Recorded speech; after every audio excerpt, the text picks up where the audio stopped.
Technikos didmenininkas SLO pristato gamintojo Schneider Electric Gateway serverį EGX 300.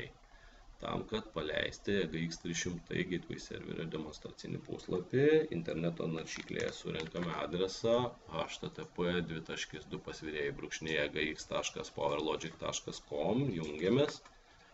Mūsų paprašo vartotojo vardo ir slaptažodžio. Vartotojo vardas yra demo, slaptažodis yra demo. Jungiamės. Einame į skiltį monitoring, stebėjimas. Šioje skiltyje realiame laike galime stebėti būtent prie EGX 300 serverio prijungtų prietaisų duomenis. Šiuo metu matome, kad yra prijungti 4 prietaisai. Prietaisai gali rodyti apkrovos srovę, galią, įtampą fazė, įtampą fazė žemė. Būtent realiame laike matome srovės vienoje fazėje, antroje, trečioje fazėje. Taip pat matome parametrų lentelę, kurioje atvaizduojami esami parametrai, kažkada buvę minimalūs, kažkada buvę maksimalūs parametrai. Tai yra srovės vienoje, antroje, trečioje fazėje, vidutinė srovė, galia, reali, reaktyvi, suminė galia, galios faktorius, įtampos, dažnis. Taip pat rodomas srovės poreikis, galios poreikis, esamas, kažkada buvęs ir kažkada buvęs pikinis poreikis. Taip pat skaičiuojama akumuliuota energija, reali, reaktyvi ir suminė.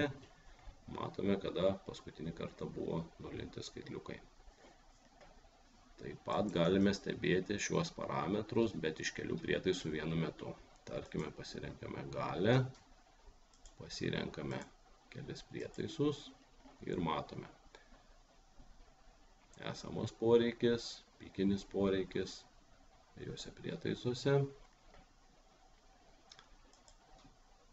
Taip pat yra galimybė braižyti grafikus realiam laike. Ši funkcija yra naudinga tada, kai yra paleidžiamas naujas prietaisas arba bandomas kažkoks tai naujas procesas, ir tai leidžia stebėti būtent pokyčius to proceso metu. Pasirenkame stebimus parametrus, spaudžiame Next, pereiname į grafiko braižymo langą ir spaudžiame mygtuką Start Sampling, kad pradėtume įrašymą.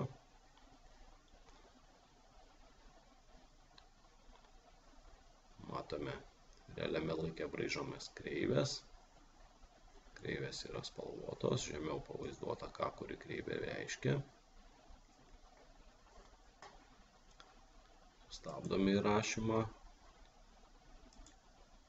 Pereiname prie būtent įrašų, kurie lieka prietaise. Pasirenkame, tarkime, matavimo prietaisą. Galime peržiūrėti įrašus. Tarkime, suminė energija, būtent šiame prietaise apskaityta per paskutinę dieną, paskutinę savaitę, paskutinį mėnesį. Taip pat galime žiūrėti tuos įrašus iš kelių prietaisų vienu metu.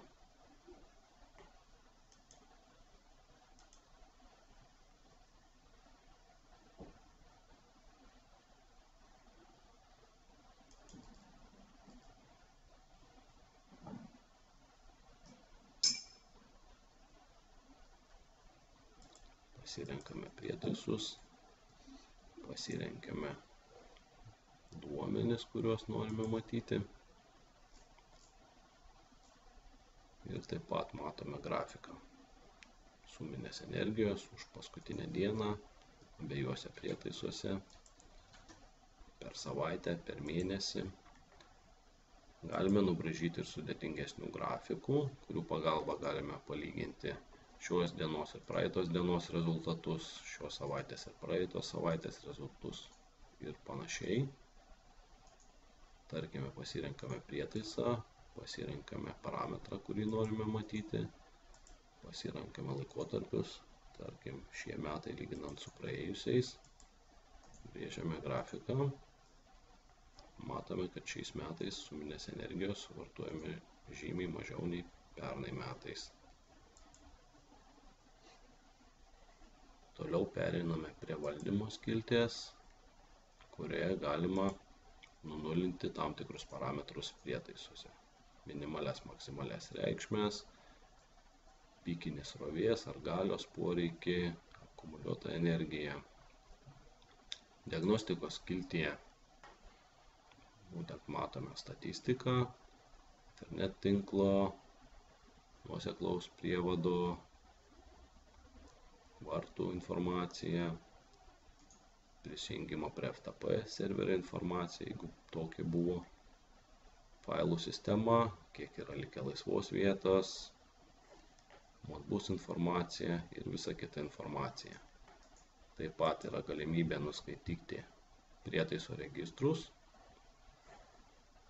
ir patikrinti komunikaciją tarp EGX serverio ir prie jo prijungtų prietaisų. Tikriname prietaiso būseną, patikrinimas praeitas, prietaisai yra veikiantis, aptarnavimo skiltyje. Būtent matome servisinių prisijungimų sąrašą, nustatymo skiltyje. Galime pakeisti Ethernet ir TCP/IP informaciją, nuoseklos sąsajos nustatymus,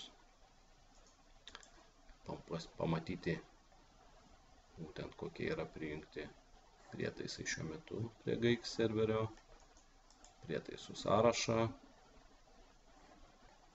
Čia galime parinkti būtent naujus prietaisus, jei tai yra būtent Schneider Electric gaminys, tai nereikia keisti jokių nustatymų, paprasčiausiai išsirinkti prietaiso pavadinimą,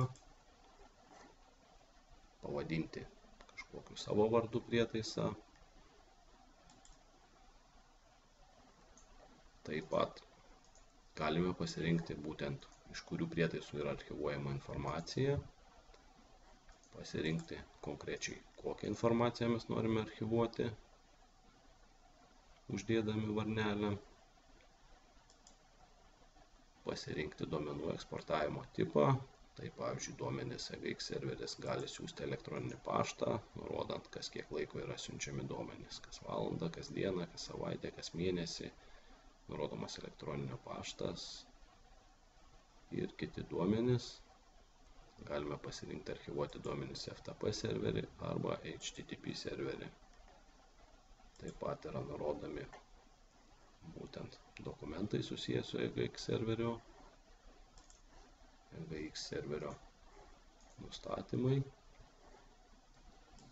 ir būtent atvaizduojami prietaisų, kuriuos galima prijungti prie EGX serverio tipai.